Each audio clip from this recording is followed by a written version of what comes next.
네, 안녕하십니까? 저는 오늘 포럼 사회를 맡은 대구여성가족재단 정책개발실장 성지혜입니다. 반갑습니다.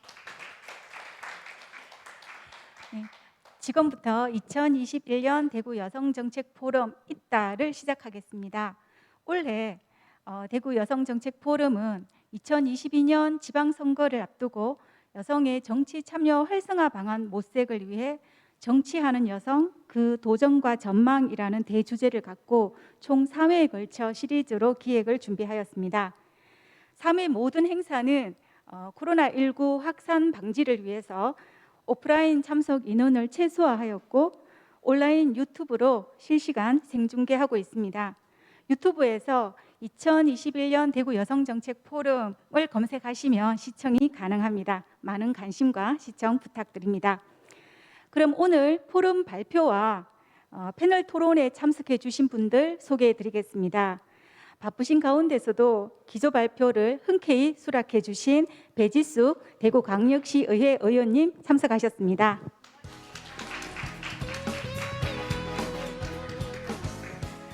(2부) 토론회 좌장을 맡아주실 박세정 계명대학교 행정학과 명예교수님 참석하셨습니다. 패널 토론에 함께해 주실 분들을 소개해 드리겠습니다. 권은주 여성신문 대구 경북지사 지사장님 참석하셨습니다. 이은경 영남일보 정치부 부장님 참석하셨습니다.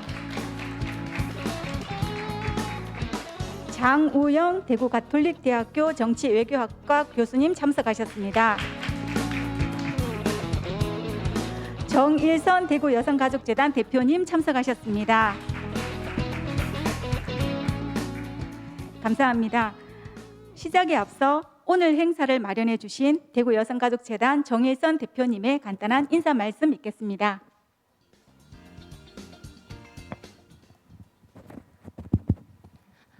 네, 대구 여성가족재단 정일선 대표입니다. 네, 오늘 이제 저희가 대구 여성 정책 포럼을 매년 개최를 하고 있는데 올해의 주제는 내년에 지방선거도 있고 대통령 선거도 있고 하는 그런 시기에 맞춰서 우리 지역의 여성 정치인들의 삶과 또 그 도전 그리고 그 활동에 대해서 좀 알아보고 또 우리 지역에서 여성들이 정치에 참여를 좀 더 많이 확대하기 위해서 어떻게 해야 될지 방안을 모색해보는 그런 어떻게 보면 이게 그 한 분의 그 경험을 듣는 것과 그다음에 그 확대 방안을 모색해 보는 그런 토론회를 같이 결합하는 그런 시도를 처음으로 한번 해봤습니다. 오늘 이 바쁘신 와중에도 이렇게 참석해 주신 의정활동에도 불구하고 참석해 주신 배지숙 의원님 너무 감사드리고요. 그리고 계명대 박세정 교수님 자장 맡아주십사 부탁드렸을 때 흔쾌히 또 이렇게 수락해 주셔서 감사드립니다. 권은주 지사장님, 이은경 정치부장님, 장우영 교수님 굉장히 좋은 토론이 오늘 될 거라고 생각을 합니다. 오늘 주제 보시면요. 정치하는 여성 그 도전과 전망 이렇게 되어 있습니다. 어떻게 보면 흔한 주제일 수도 있는데 저희가 생각했던 거는 정치의 방점이 가 있는 것도 아니고 여성의 방점이 가 있는 것도 아니고 하늘에 가 있습니다.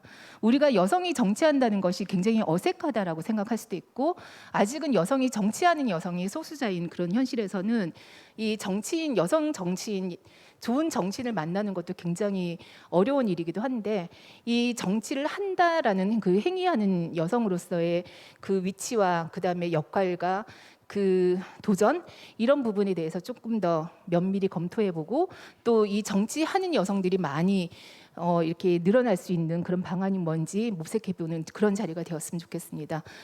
예, 오늘 와주셔서 너무 감사하고요. 방청객 여러분도 오셨습니다. 감사드리고 또 지금 현재 유튜브로 시청하고 있는 그 시청자 여러분들에게도 감사드립니다. 오늘이 굉장히 생산적이고 여성 정치의 한계와 그 또 조전, 전망을 함께 살펴볼 수 있는 그런 자리가 되었으면 좋겠습니다. 예, 감사합니다. 네, 감사합니다. 지금부터 2021년 대구 여성정책 포럼의 첫 번째 포문을 열어주실 배지숙 의원님의 발표를 듣도록 하겠습니다. 발표 주제는 유리 천장을 뚫다 여성 의장 노, 의장 예스입니다. 큰 박수 부탁드리겠습니다.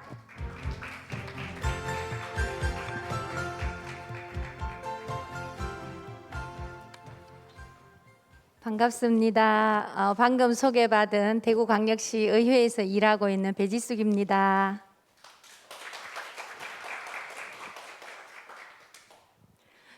오늘 현장에서 정말 오랜만에 이렇게 많은 분들과 만날 수 있게 되어서 정말 가슴이 뭉클할 정도로 감동스럽습니다. 또 유튜브로 지금 시청하고 계시는 우리 시청자 여러분들도 반갑다는 말씀 드리겠습니다. 제가 지금 이 마스크가 갑자기 너무나 감사한 마음이 들고 있습니다. 오늘 아마 저를 생각하고 그리신 것 같은데 정말 제 이상형입니다. 너무 감사합니다. 그래서 저는 계속 마스크를 쓰고 있어야 될 그럴 형편이 되었습니다. 마스크 벗게 되면 너무 실망하실 것 같아서 여러분들이 오늘 우리 여성가족재단에서 정말 그 별로 내세울 것 없는 보잘것 없는 그 시민 중에 한 명인 저를 이렇게 초대를 해주셔서 정말 제 개인적으로는 영광으로 생각하고 집에 있는 우리 아들들에게 엄마 이런 사람이야라고 말할 수 있는 계기를 만들어 주신 것에 대해서 진심으로 감사드립니다. 저는 여기 계신 우리 분들이 다 잘 알고 계시는 것처럼 정치인입니다. 우리가 보통 요즘 많이 정치적인데 요즘 많이 정치적이 되었어 이런 말을 한 번씩 들을 때도 있고 쓸 때도 있는데 왠지 좀 정치적이야 이렇게 말하면 긍정적인가요? 약간 부정적인가요? 부정적으로 그죠? 뭔지 모르지만 아주 좀 뺀질뺀질하고 뭔가 이 참 잘 처신을 잘하는 같이 느끼는데 저는 지금 뭐 선수로는 지금 3선 의원인데도 아직도 저는 제가 생각할 때 좀 정치적으로는 좀 미성숙한 정치인인 것 같습니다. 아직도 저는 좀 얼굴이 좀 얇고 그래서 얼굴 표정에 이렇게 저는 다 나옵니다. 변화가 실망했다, 분노한다, 기쁘다 뭐 이런 게 다 나오는데 우리가 뭐 이론적으로 이렇게 보면 정치적이라고 할 때는 좀 포카페이스 표정에 변화가 없고 뭐 그런 게 좀 되어야지 좀 정치적으로는 성숙한 사람이라는 그런 평가를 받는 것 같은데 그럼에도 불구하고 저는 제 자신의 이 모습이 저는 좋습니다. 그래서 저는 제 자신의 이런 모습을 인위적으로 바꾸고 싶은 생각도 없고요. 정치를 하면서도 인간적인 면을 잃지 않는 그런 저는 정치를 해왔고 지금 현재도 하고 있습니다. 저는 맨 처음 정치를 할 때부터 무슨 큰 뜻이 있었던 게 아닙니다. 저는 대학을 졸업하고 대학에서 저는 영어 영문학을 전공을 했고요. 학사 졸업 논문에는 저는 셰익스피어에 관한 여러분들도 잘 아시는 4대 비극 중에 하나인 오셀로에 관한 이아고의 양면성에 대해서 저는 아주 좀 관심을 많이 가지고 있었던 평범한 영문학도였습니다. 그래서 이제 졸업을 하고 우연하게 저는 학생들 영어 가르치는 작업을 하게 됐는데 저도 모르는 제 자신을 발견했습니다. 너무 재밌고 처음에는 사실 그냥 단기 알바로 생각하고 시작을 했었는데 하다 보니까 너무 재밌어 가지고 제가 밥 먹는 것도 있고 뭐 집에 가는 것도 있고 원래는 뭐 하루에 수업 2시간 하는 단기 강사로 시작을 했는데 제 자신이 너무 재밌어 하다 보니까 그게 4시간이 되고 6시간이 되고 나중에는 뭐 거의 월화수목금토일까지 늘 학생들과 함께 있는 그런 인기 스타 강사가 되었습니다. 그래서 그렇게 이제 학생들과 늘 즐겁게 지내고 하다가 이제 사실 뭐 전혀 정치에 대해서는 관심 1도 없었습니다. 제가 하고 있는 일에 대해서 여러 가지 즐거움을 많이 찾고 또 거기서 보람을 느꼈던 시절이고 그러다가 이제 제가 어느덧 나이가 되어서 임신과 출산을 하게 되고 또 요즘으로 치면 일가정 병행을 하게 하는 그런 이제 워킹맘이 되었습니다. 그래서 이제 아들을 이렇게 낳아 키워서 여기 혹시 뭐 출산의 경험이 계신 분들이 계신지 모르겠는데 예. 이 모성애라는 것이 엄청 많이 나왔습니다. 그래서 책에서만 일단 모성애를 제가 직접 이렇게 느끼다 보니까 또 이 세상의 다른 부분에 제가 관심을 가지게 되었습니다. 그래서 아이들이 이제 좀 커서 어린이집에 가고 뭐 그럴 시절이 되었을 때에 제가 이제 이런 생각을 했습니다. 집에서는 제가 뭐 달걀도 유효기간 항상 보고 뭐 좀 깨끗한 음식 해서 먹이고 야채도 막 3번 4번 씻어서 먹이고 하는데 과연 내 아들이 어린이집에 가면 이렇게 깨끗한 음식을 먹을 수 있을까? 이런 생각을 하고 있던 차에 언론에서 심심찮게 뭐 그러한 그 기관에서 아주 일부 뭐 상한 유효기간이 지난 음식을 아이들에게 제공했다, 뭐 곰팡이가 있는 칫솔로 아이들 양치했다, 이런 게 그 당시 언론에 나왔습니다. 그래서 제가 걱정이 되는 거예요. 그 애를 제가 계속 따라다닐 수는 없고, 그래서 이제 이리 보니까 이 그릇 제 아들만 내가 깨끗하고 안전하게 키울 수 있는 상황이 아니라 제 아들을 그렇게 키우고 싶다면 제 아들 또래 모든 아들들, 그다음에 내 아들의 형, 제 아들의 동생, 그러니까 이 세상에 있는 모든 아이들이 깨끗하게 또 안전하게 키울 수 있는 환경이 조성이 되면 좋겠다. 그럼 이런 거는 누가 하지? 그 궁금증이 그때부터 이제 약간의 호기심이 발동했습니다. 그래서 신문도 보고 뭐 여러 가지 읽을 거리들을 읽다 보니까 이 잘 모르는 이제 입장에서 대구시의 시의원이라는 그 분들이 계시더라고요. 그분들이 대구시의 살림살이 뭐 예산이라든지 정책이나 이런 거에 대해서 지적도 하시고 제안을 하시고 이런 걸 이제 제가 막 알게 되었습니다. 그래서 제가 정말 아무 기본 지식 없이 대구시의원이 되어야겠다. 내가 대구시의원이 되어서 우리 아들들뿐만 아니라 이 세상에 있는 모든 아이들이 다 안전하고 깨끗하게 커갈 수 있는 도시가 우리 대구가 되어야 되겠다. 이 생각을 하고 마음을 먹었습니다. 정말 좀 순진한 생각이죠. 그런데 저는 돌이켜 생각해 보니 처음부터 너무 심오할 필요는 없다고 생각합니다. 처음부터 너무 논리적일 필요도 없다고 생각합니다. 무슨 일을 하는 데 있어서 저는 그 의지가 얼마나 있느냐, 또 그 의지에 대한 실천력이 얼마나 있느냐가 저는 중요한 거지, 처음부터 논리적이고 전문적이고 그런 거에 저는 겁을 낼 필요는 없다고 봅니다.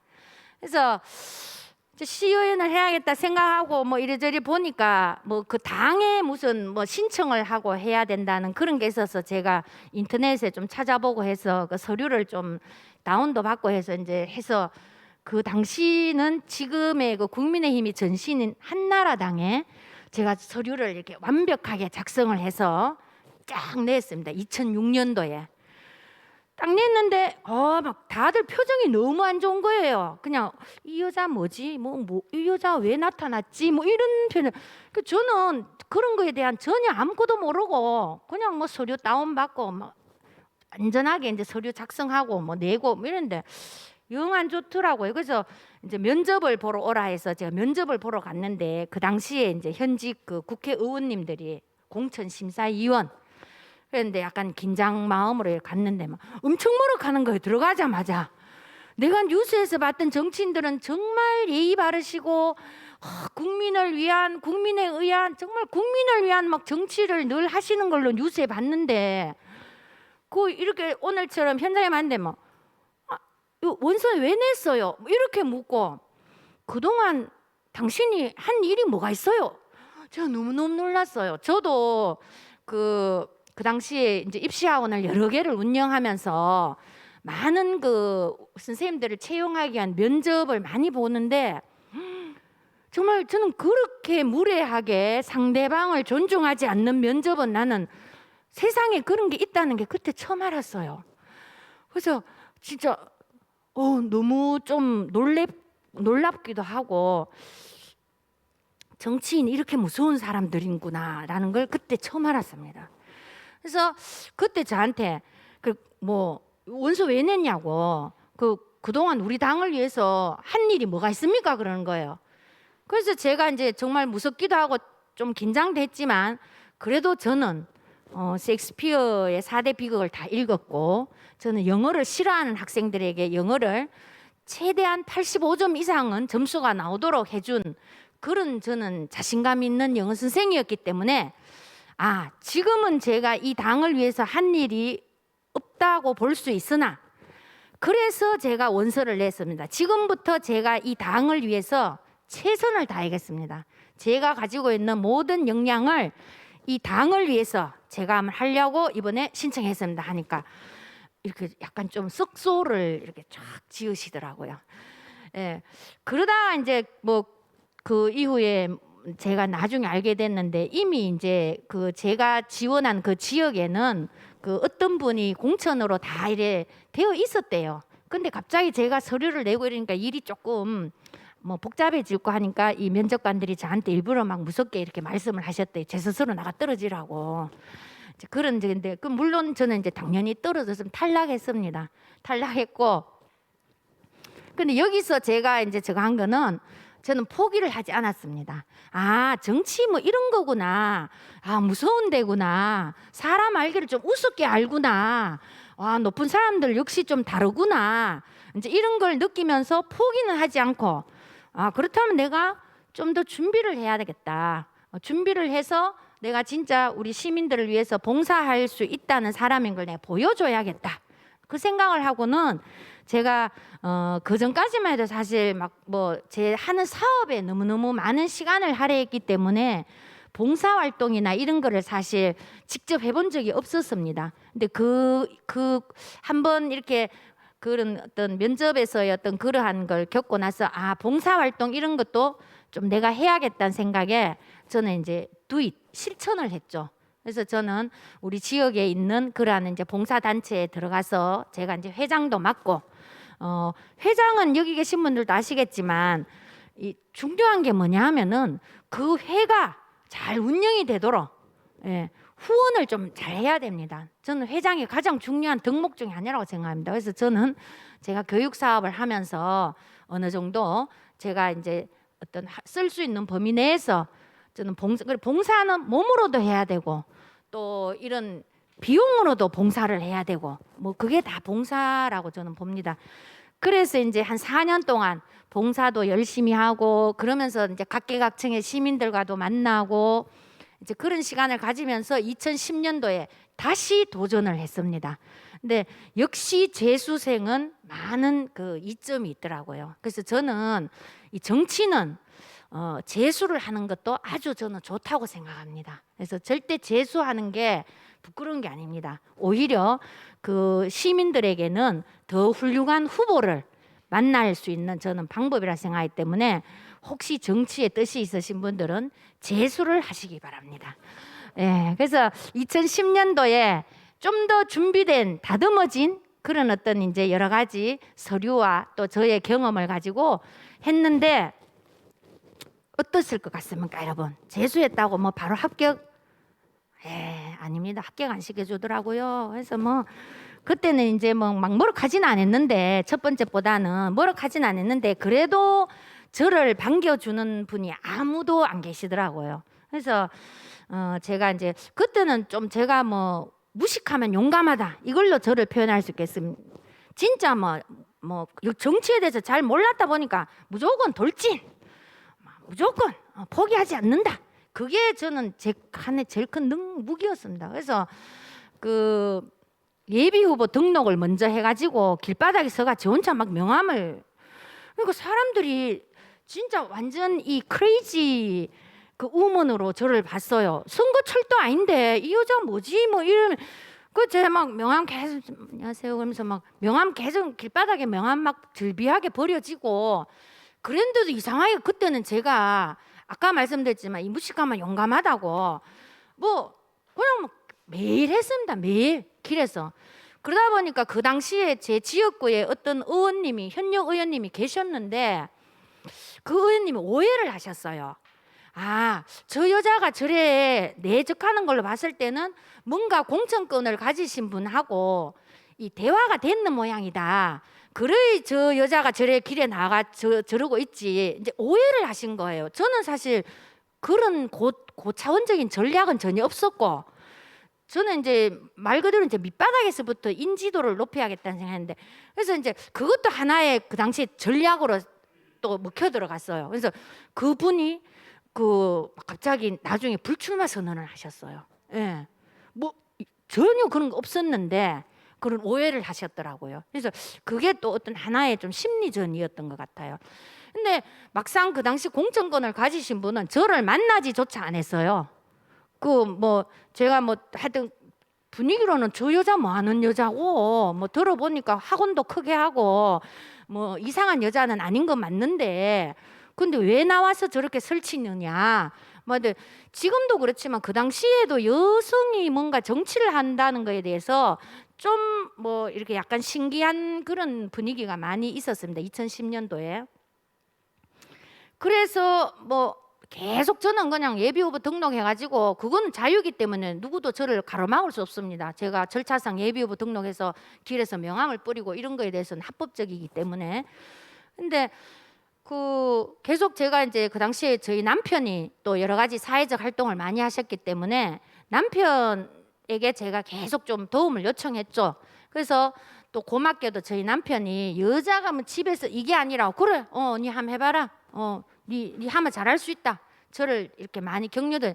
그래서 저희 남편께서 그 공천권을 가지신 분들에게 좀 한 번만 만나서 면담이라도 좀 해달라. 면담하고 자격이 없으면은 안 해도 된다. 근데 면담이라도 좀 해달라고 저희 남편이.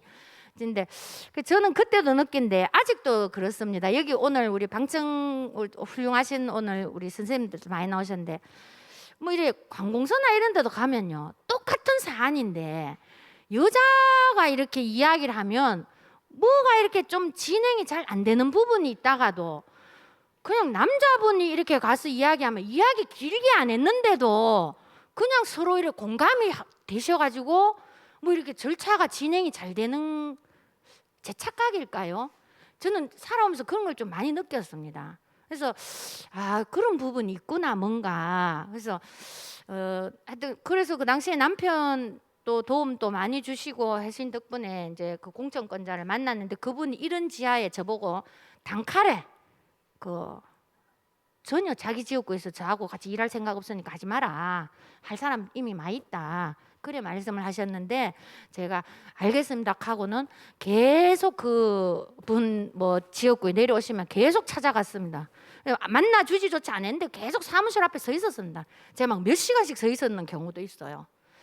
지금은 생각하면 제가 아마 부끄럽고 해서 못 했을 건데 그때는 제가 정말 막 무식하면 용감하다고 계속 서 있는. 그래서 그 비서관이 보다 못해가지고 왜냐하면 저도 유권자잖아요. 그 지역에 제 주민이니까. 그 제보고 그 의자 그 주면서 좀 앉아 있으라 하고 뭐 그랬는데 저 계속 이제 뭐 다른 분 이제 공천 이렇게 하시고 하셨는데 저는 이제 그분께 말씀드린 게 공천을 달라는 말은 한 번도 한 적이 없습니다.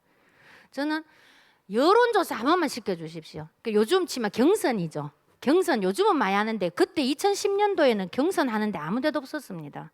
제가 그거 한 번만 시켜달라 했습니다. 제 경선만 한번 시켜주시면은 저는 결과에 승복하고 그 공천권자님이 다음 정치적 행보에 최선을 다해 돕겠다. 제발 여론조사만 한번 시켜달라. 꼭 그걸 계속 저는 부탁을 드렸죠. 그래서 이제 그 당시에 시간이 계속 흘러서 그 당시에 서울시장 후보로 오세훈 후보가 5월 달에 결정이 됐는데 제가 사는 제 지역만 전국에서 한나라당 후보자 결정이 안 됐어요. 예. 그래서 이제 대구시당 공천심사위원회에서도 빨리 결정 좀 마무리해라. 선거 빨리 해야 되는데 그래서 우여곡절 끝에 경선을 하게 됐어요. 근데 아까 제가 말씀드렸죠. 저 혼자 길바닥에서가 계속 뭘 나눠드렸다고요? 명함을 아무도 안 나눠주는데 그게 주요했어요. 그러니까 그 아무도 안 나눠줄 때 그 명함을 길바닥에 많이 절비했을지언정 받으신 주민들이 제가 인지도가 제일 높은 거예요. 그 여론조사에서 제가 1등을 했어요. 그리고 그때만 해도 여론조사에 나오신 분들이 1등한 이외에는 무조건 그 출마 자체를 못 합니다. 무소속으로도 못 한다고 돼 있었거든요. 그래서 자동 저거 됐고, 또 그 당시 친박연합이라고 갑자기 이렇게 정해졌는데, 제가 또 그 당시 예전에 그 박근혜 그 당시 당 대표님께서 이렇게 내려오시고 하면 제가 또 우연히 자꾸 뒤에서 이렇게 얼쩡거리면서 사진이 좀 많이 찍혔어요. 뭐 이렇게 키가 크고 하다 보니까. 그러니까 이제 친박연합에서 저는 뭐 친박 같은데 뭐 이래다가 이제 후보 안 내시고, 또 민주당이 그 당시에는 그 2010년도는 대구에서 한 20% 정도의 지지율이 있었는 것 같은데, 이제 후보가 나오면 일정 득표 이상 해야 선거 비용 환수를 받는데 안 나오면 이게 또 비용 환수가 안 되다 보니까, 또 우리 동네 민주당 쪽 후보들이 저는 너무 치열하게 예선전에서 했기 때문에 본선도 무조건 이길 거다. 그래가 또 민주당 후보도 안 나오시고, 그래가 제가 너무너무 치열하게 예선을 하고는 오히려 본선에 아무도 안 나왔어요. 그래서 제가 이제 당선이 되었고, 그때 제 모토가 아줌마가 간다였어요. 아줌마가 간다. 앞치마 딱 입고. 근데 당선되고 나서도 제가 이제 경로당하고 인사드리러 가면은 많은 우리 주민들이 제가 안녕하세요, 저 베이스거입니다. 가면 누구 신랑이 누구라고 뭐 다 제가 어떤 정치인의 그 아내인 걸로 다 아시지. 제가 본인이 정치인이라는 걸 좀 처음에는 다들 세상. 그리고 제가 다시 한번 아닙니다, 제 본인입니다, 제 이번에 당선된 대구시의원입니다 하면은 색시가 됐다고요. 아이고, 여자들도 요새 선거 하나 또 이래 이야기를 하시고, 2010년도에만 해도. 근데 하여튼 그렇게 아줌마가 간다라는 그런 어떤 용기 있는 그런 도전을 해서 또 많은 분들의 도움 끝에 이제 초선 의원이 되었고, 저는 초선에 와서도 제가 의정활동 1번이 아동 청소년 보호입니다. 그래서 아동 청소년. 그래서 와 보니까 우리 아동 청소년 관련 예산이 너무 적고 해서 제가 마이크만 잡으면 1번이 무조건 아동 청소년 이야기를 했습니다. 그래서 그 결과 지금 현재 우리 대구시에는 이 특히 청소년 관련 예산은 광역시도 중에서 아주 상위권에 있습니다. 그리고 요즘 뭐 여러 가지 이야기도 많은 여가부가 청소년 정책을 관장하는 부서인데, 여가부에서 다른 지자체에 이 대구시 이야기를 많이 합니다. 대구시의 청소년 정책이 이런 좋은 게 있다. 그래서 코로나 이전까지만 해도 청소년 정책 관련해서 타 시도의 공무원들이 대구시에 이렇게 좀 견학하러 많이 왔습니다. 그래서 저는 의정 활동에 아주 큰 보람으로 생각을 하고 있고요. 제가 아동 청소년에 대해서 목소리를 높일 때 주위에서 저를 이렇게 좀 아껴주시는 분들이 그 표 없다 배영, 그래가 니 재선 못한다, 표 있는데 이야기해라, 이런 또 조언도 저한테 해주셨어요. 그렇지만 저는 표를 보고 정치를 해야 됩니다. 원래 정치인은 표를 따라갑니다. 예.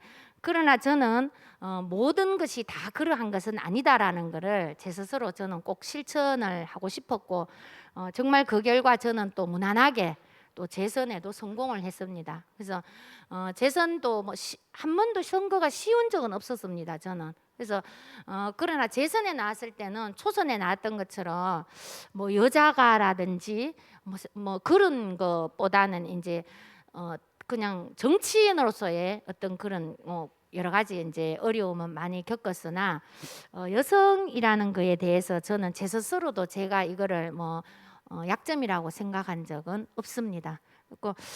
그 다음에 또 제가 의정 활동에 관심을 많이 가지는 게 자살 예방입니다. 오늘도 제가 그 지금 시정 질문 원고를 좀 마무리하고 급하게 왔는데, 저는 이 우리가 눈에 보이는 신체 건강은 이제 대한민국이 어느 정도 인프라 구축이 많이 되어 있다고 봅니다. 정기적인 건강검진이라든지 이런 여러 가지가 있고, 또 눈에 보이는 어떤 신체의 질병은 스스로도 치료할 수 있는 그런 의지가 생기는데, 이 눈에 보이지 않은 정신 건강은 이건 나는 우리 사회에서 나는 관여를 해야 된다고 봅니다. 그래서 나는 중앙정부와 또 지방정부가 이 국민과 시민들의 정신 건강에 대해서는 나는 더 많은 촘촘한 인프라가 저는 제공이 되어야 된다고 생각을 하기 때문에 이 자살 예방에 대해서도 저는 의정 활동의 두 번째로 꾸준하게 계속 목소리를 내고 있고, 그래서 어쨌든 대구시의 이 대구광역시 정신건강복지 증진센터라든지 자살 예방 센터라든지 뭐 그러한 하드웨어를 구축하는 데 있어서도 저는 집행부와 함께 앞장서서 일을 했고 그 이후에도 저는 의정 활동에 있어서 이 자살과 또 그 어떤 자살에 대한 원인 분석, 그다음에 그 자살 사후에 우리가 좀 케어가 되어야 된다는 그러한 정책들에 대해서도 저는 꾸준한 목소리를 내고 있습니다. 저는 한 명의 정치인이 뭘 할 수 있을까라고 생각을 하시는 분들도 많이 있다고 합니다. 그러나 저는 말씀드릴 수 있습니다. 한 명의 정치인이 뜻을 가지고 확인을 하면 뭔가는 할 수 있습니다. 그래서 한 명의 정치인이 표만 쫓다 보면은 아무것도 할 수 없습니다. 100명의 정치인이 표만 쫓게 되면은 아무것도 저는 이루어진다 보지 않습니다. 그러나 한 명의 정치인이라도 뜻을 가지고 그 뜻에 대해서 행동하고 확인을 계속하게 되면은 저는 없던 예산도 생기고 없던 정책도 생긴다고 봅니다. 저는 삼선 의원이 되어서 제가 늘 하는 말이 있습니다. 관심, 예산, 효과, 이 세 가지가 저는 팩트입니다. 관심 있는 곳에 예산이 갑니다. 예산이 가면 그 예산을 소진하기 위해서라도 누군가가 일을 합니다. 그러면 효과는 나오더라고요. 그래서 저는 이 정치를 하시고자 하시는 분들이나 우리 또는 정치인들을 이 관찰하시는 우리 시민들께서도 이 부분을 저는 쪽좀 관찰을 해주시면 좋겠습니다. 관심 있는 곳에 예산 있고 예산 있는 곳에 효과 있습니다. 저는 이제 삼선 의원이 되어서 또 와서 보니까 이 다선 의원이 저하고 다른 동료 의원 한 분하고 2명밖에 없더라고요. 삼선이. 그래서 제가 우리 시의회를 좀 더 시민들에게 사랑받는 의회, 시민들이 관심을 가지는 대구시 의회로 되는데 제가 한번 나서야겠다라는 생각을 가지고 의장 선거에 도전을 하게 되었습니다. 그래서 사실 뭐 아까도 말씀드렸지만 선거가 쉬운 선거는 한 번도 없습니다. 모든 선거는 다 어렵고 특히나 선출직들에게 표를 받는 건 정말 어렵습니다.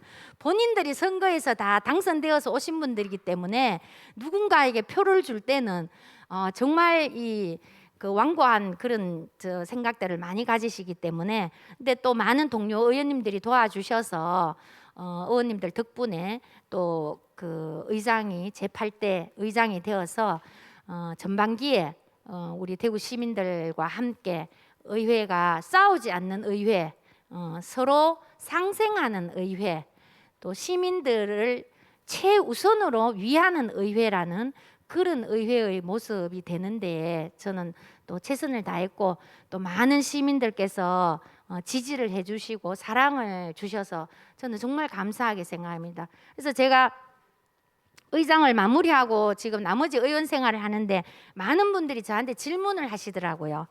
다음에 뭐 할 거냐고, 다음에 뭐 할 거냐고 이런 말씀을 하시는데 저는 제가 대구광역시의회 8대 의장을 했다는 그가 제 정치 인생에 있어서 저는 가장 자랑스럽습니다.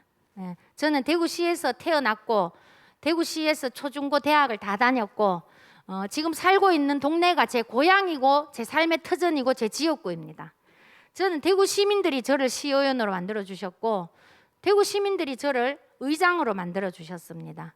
그러면서 저는 고유의 대구 사투리를 쓰는 또 대구 시민이기도 하고요. 그래서 저는 이러한 제가 가지고 있는 이 사실들이 자랑스럽고 저는 대구시 의장을 한 거가 제 정치 인생에서 저는 정말 생각지도 못했던 큰 선물이었습니다.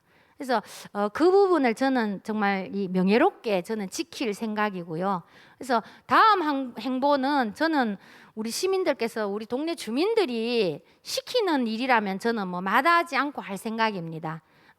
근데 제가 뭐 조금 전에도 말씀드렸지만 아직 삼선 정치인을 하지만 얼굴이 아직도 좀 얇은 상태입니다. 그래서 우리 부장님, 우리 이영경 부장님이 이렇게 웃으시는데 사실 정치인이 되려면 후흑이 좀 돼야 된다. 후흑, 얼굴이 두꺼운 그게 좀 돼야 되는데 아직은 잘 안 되고 있던데 그렇지만 저는 저 나름대로의 저는 이 캐릭터로 또 이 대구 토박이로서 또 대구가 키워준 이 딸이자 대구의 아줌마로서 저는 부끄럽지 않은 그런 저 나름대로의 또 활동을 앞으로도 펼쳐 나갈 생각입니다.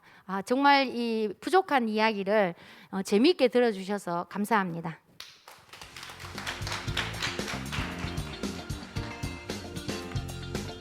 네, 감사합니다.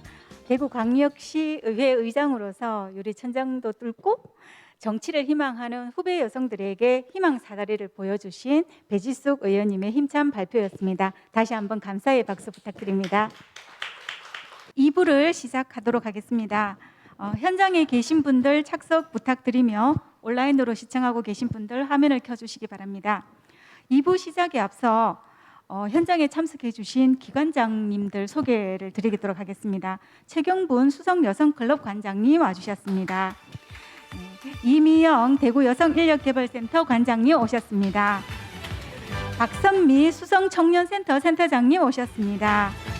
다온복지센터 이건수 박사님 오셨습니다. 감사합니다. 그 외에도 유튜브로 시청하고 계신 모든 분들께 깊이 감사드립니다. 이제부터 2부 패널 토론을 위해 박세정 교수님께 마이크를 넘기도록 하겠습니다. 예, 올려진 건가요? 예. 오늘 이렇게 아주 의미가 있고 또 아주 유익한 이런 토론에 제가 이렇게 사회를 보게 돼서 감사하다는 말씀을 드리고 또 기쁘게 생각을 하고 우리 정일선 대표님 저를 보고 또 사회를 이렇게 해주시게 해서 감사하다는 말씀을 드립니다. 아까 여러분들 발표자 들으셨는데 어떻게 들으셨는지 모르겠습니다. 그런데 저 개인적으로는 상당히 이렇게 개인의 어떤 과거의 경험을 들려주니까 학자 입장에서는 그 현장을 그냥 이렇게 생생하게 들여다보는 것 같은 느낌을 받아서 많은 시사점을 제가 얻었어요. 그리고 이제 1번 타자로 아주 적합한 발표자다 이렇게 생각을 했고 상당히 정치인의 소양을 가지고 있어요. 보니까 소질을 가지고 있고 앞으로 성장할 가능성이 크다 이런 생각을 했습니다. 저런 분들이 많이 여성분들이 정치에 들어와야지 우리나라 정치가 좀 더 생활화되고 대중화되고 뭔가 정치가 문제 해결하는 도구로 쓰일 수 있지 않겠나 이렇게 생각을 합니다. 그래서 이제 아까 잠깐 그런 얘기 했습니다만 이게 여성이 정치에 입문하는 그게 저런 분들이 분명히 많이 있을 텐데 그런 분들이 정치에 들어오는 어떤 뭐라고 할까요? 뭐라고 하죠? 이 장애물이 정치 진입하는데 장벽이 우리나라는 좀 이게 많은 게 문제다. 저것만 없애주면은 여성들도 많이 들어올 수 있을 것 같은데 아까 저분은 상당히 도전을 많이 했기 때문에 아주 과감하게 도전을 했기 때문에 됐는데 그런 게 조금 앞으로 장벽이 낮아지면은 좀 더 좋지 않겠나 그런 생각을 했고 지금 제가 이 얘기를 많이 해야 되는 게 아닌데 오늘 우리 토론하신 분들은 어떻게 느끼셨는지 아까 발표하신 거에 대한 어떤 코멘트도 좋고 아니면은 우리 오늘 토론자로 나오신 분들이 우리 여성 정치가 좀 더 활성화되고 여성 정치인들이 좀 늘어나기 위해서는 어떤 방법이 있겠는지 그런 서제시청 같은 거를 좀 해주시면 좋지 않겠나 그런 생각을 합니다. 저는 또 나중에 이 결론 지을 때 제가 조금 더 얘기하기로 하고 그런 본론으로 들어가겠습니다. 여기 순서에 있는 대로 하겠습니다. 저 토론 순서는 첫 번째 이은경 부장님 토론을 해주시고 시간은 이게 언제 끝나야 돼요? 한 분당 몇 분을 드리면 되겠습니까? 60분으로 되어 있는데 여기는 10분씩? 예. 그래요? 네. 그렇습니까? 나 이걸 보고 미안합니다.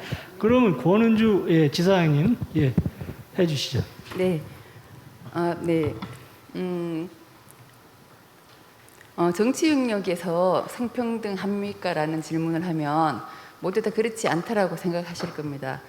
그래서 이제는 우리 사회에서도 여성의 대표성을 제고해서 실질적인 양성평등을 그 정치 영역에도 실현해야 된다고 생각합니다. 그래서 내년에 2022년 그 지방선거를 앞두고 이제 오늘 같은 이 자리를 마련하신 그 대구 여성가족재단에 감사드립니다. 오늘 그 배 의원님 계셨으면은 그 좋았을 텐데 저는 오늘 이제 그 말씀하신 그 발제 중에서 두 가지를 말씀드리려고 합니다. 그 맨 첫 번째는 정당의 기여도나 그다음 정당 활동에 대해서 이제 2006년에 입문하시면서 활동에 대한 이런 부분에 대해서 이제 약간 실망하신 것 같은데, 사실은 우리가 저희들이 이제 외부에서 보면 정당 활동 그 정당 기여도 이런 것들 봐야 된다라고 생각하긴 하지만, 제가 이제 2010년에 새누리당 그 한나라당 이름이 이제 새누리당으로 바뀌면서 공천 심사를 하게 됐습니다. 그러면서 비례대표 그 이제 심사를 하는 과정에서 정당 활동이나 그 정당의 기여도가 얼마나 중요한지 사실은 알게 된 계기이기도 했습니다.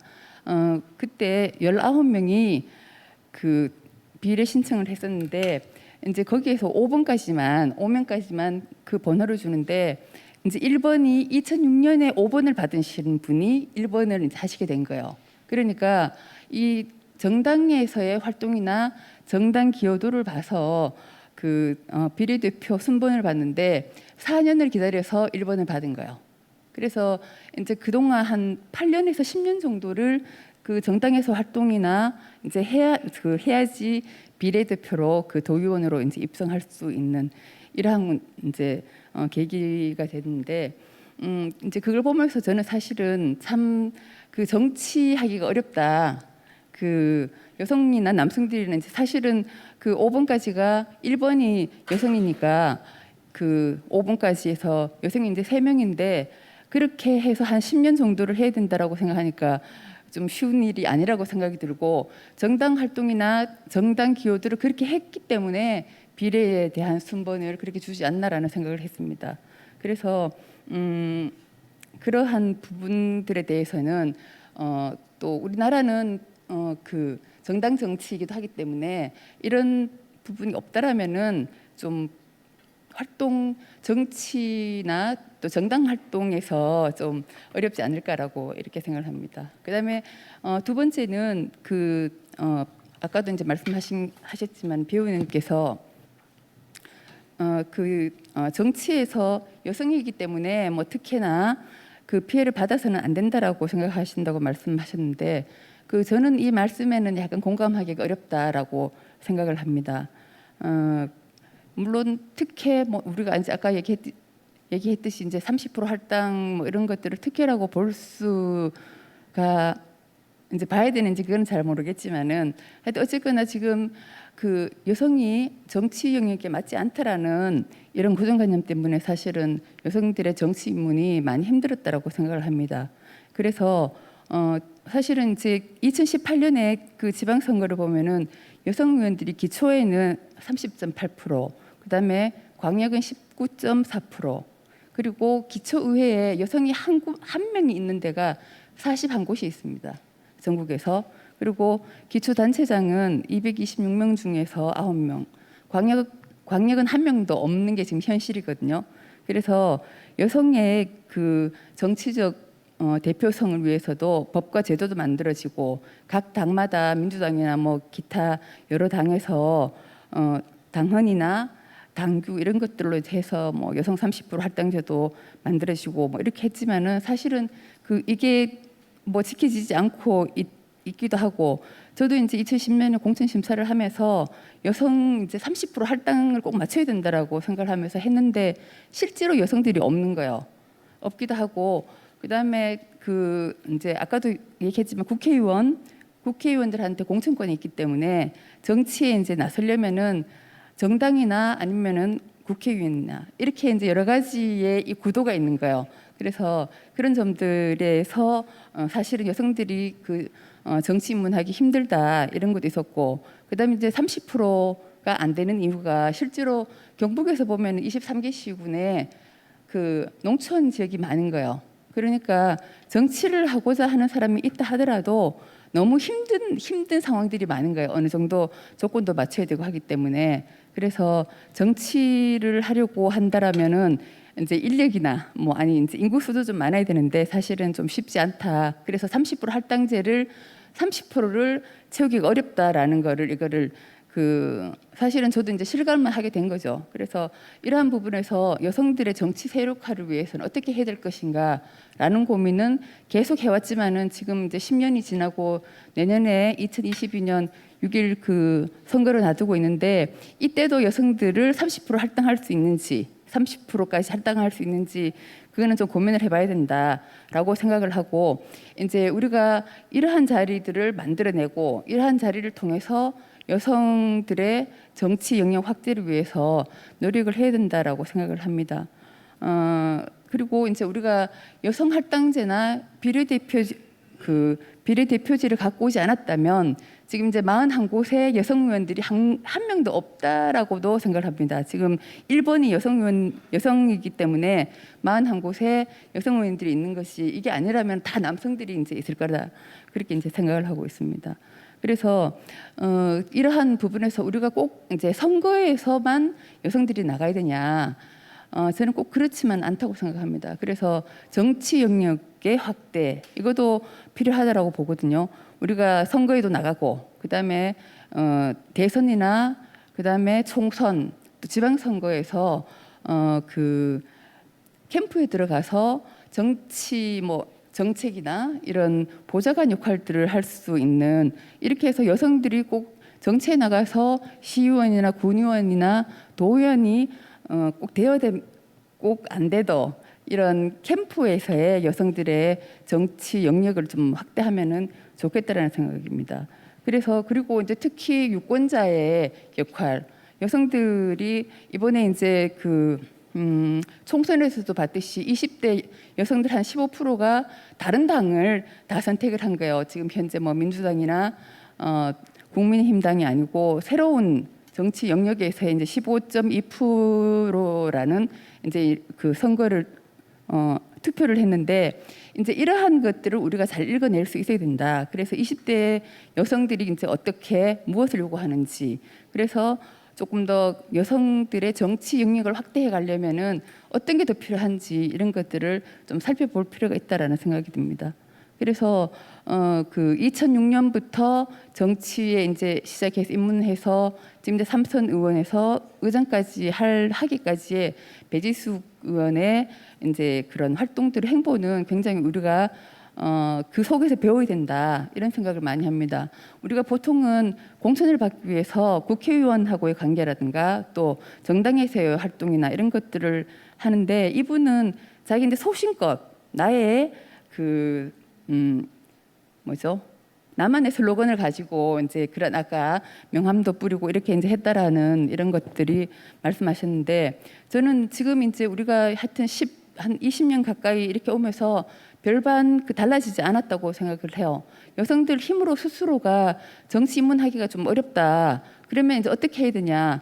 그 이제 현재는 그 제가 볼 때 요즘은 이제 각 여성 그 한국 여성의정이라고 국회의원 출신들이나 이제 이분들이 모여서 아카데미를 만들어요. 그래서 정치에 관심 있는 여성들을 모아서 이제 아카데미를 가지는데 기초 과정하고 전문 과정을 해요.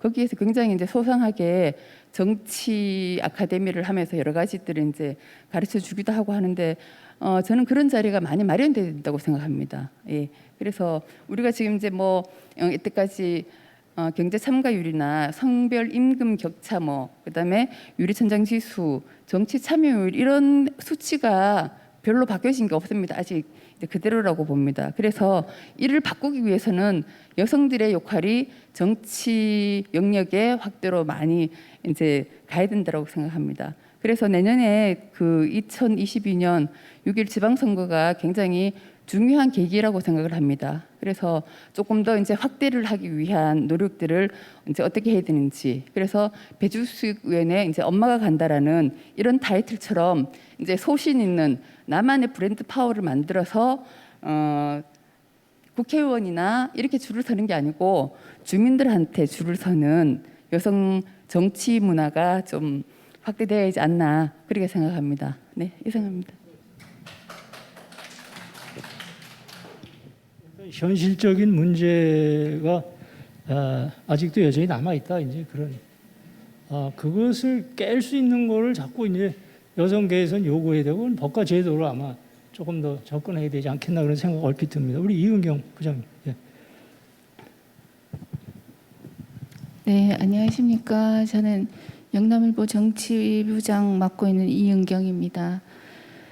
좀 전에 우리 배지숙 의원님께서 나가니까 의원이 아니고 그 의원 그 아내분이시냐고 그런 질문들을 많이 들으셨다고 하셨잖아요. 우리나라에서는 아직도 여성들이 숫자적으로 아주 기본적으로 숫자적으로 부족한 부분들이 많은 것 같아요. 저희들 신문사에서 찾아오면요, 저보고 기자 어딨냐고 기자 불러달라는 분도 많으셔요. 그러니까 제가 생각하기는 제가 여기 오기 전에 토론에 오기 전에 정치하시는 많은 분들한테 제가 전화를 해서 한번 여쭤봤어요. 왜 지금 현재 여성 정치인들이 갖고 있는 문제점 아니면은 또 정치하는 여성들이 정치하는데 가장 어려운 점들이 뭐냐 이렇게 물어보면 일단 기본적으로 여성들이 권력 의지가 크지 않다라는 점을 지적을 하셔요. 그냥 남자들의 어떤 위원장을 하면 부위원장을 하고 어떤 보조적인 역할에 머무는 것을 당연하게 생각하고 거기에 만족을 하신다라는 거 하나. 그리고 또 하나는 그렇다 보니 본인이 뭔가를 이루기 위해서 실력을 키우려는 노력들을 별로 안 하신다. 그리고 또 하나는 그런 참여를 확대하기 위한 이제 제도적 장치들이 많이 부족하다 이렇게 얘기들을 하셨어요.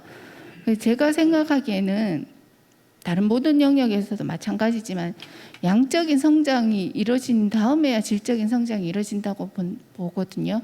정치에 있어서도 지금 현재로서는 그게 어떤 형식이 됐든 일단 여성 정치인들이 폭발적으로 많이 늘어나야 돼요. 그러니까 국회를 한번 보면요. 제가 자료를 조금 찾아봤는데 21대 국회 유호정 의원이 노란 원피스 입고 등원했는 거 여러분들 다 기억하시죠? 그죠? 아주 화제가 됐었는데 그때 유호정 의원이 얘기했던 얘기가 20대 여성이 이런 생각을 하고 이런 옷을 입고 살고 있다는 점을 보여주고 싶었다.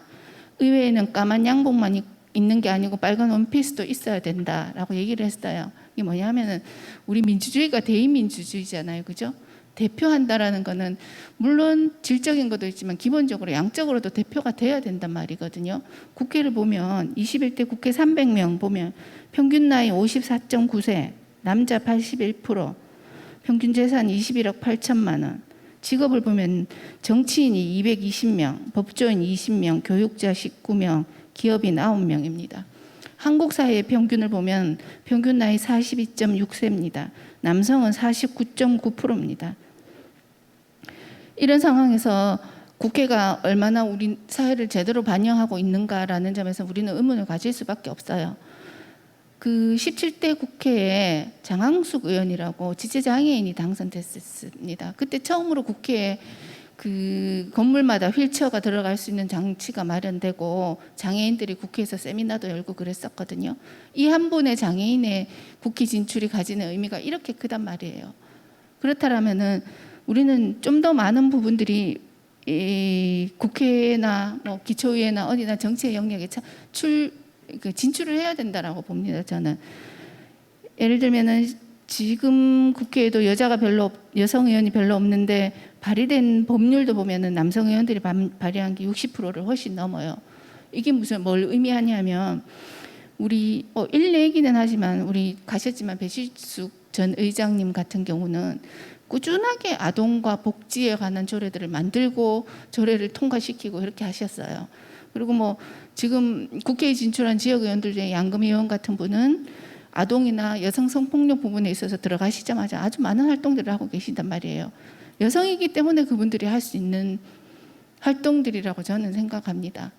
그렇기 때문에 일단 기본적으로 좀 더 많은 여성들이 많은 정치의 영역으로 진출할 수 있도록 이런 뭐 강의도 필요한 것이고 어떤 법도 필요하고 제도도 필요하고 그게 강제적인 모든 그런 것들이 필요하다라고 생각해요. 여성 스스로 가지는 의지도 필요하고 법과 제도의 정비도 필요하다라고 저는 생각합니다. 그리고 또 하나는 우리 권 지사장님도 말씀했지만 제가 정치 현장을 참 취재를 하면서 참으로 남성 중심의 구태의연한 활동과 일들이 너무 많이 벌어지고 있다는 걸 느껴요. 근데 여성 정치인들이 하는 정치의 방식으로 논법은 좀 달라요.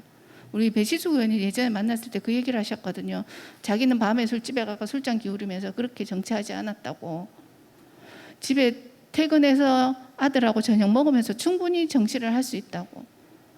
근데 이제 그게 배시숙 의원처럼 독립군처럼 혼자서 그렇게 해서 가능한 일도 아니고 그렇게 되어서도 옳지도 않아요. 제가 생각하기는 기초의회 공천권 이런 거 폐지돼서 그 공천권 진 사람들 그 마음대로 입맛에 맞춰서 자기들끼리 어떤 권력과 카르텔을 만들어서 계속 이렇게 이어가는 이런 것들도 좀 저는 탈피되어야 본다고 생각하고, 혹시나 뭐 재단에서 앞으로 하실 일이 있다면은 젊은 여성들을 대상으로 좀 더 정치에 대한 관심을 가질 수 있는 그런 기회와 장을 좀 많이 마련해 주셨으면 좋겠다라는 생각이 듭니다. 이상입니다.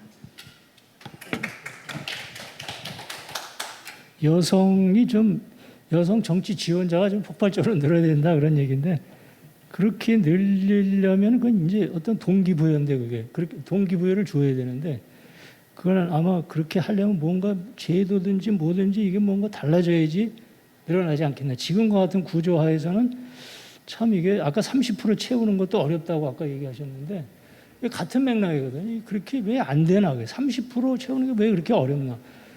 자원자가 그렇게 왜 없나?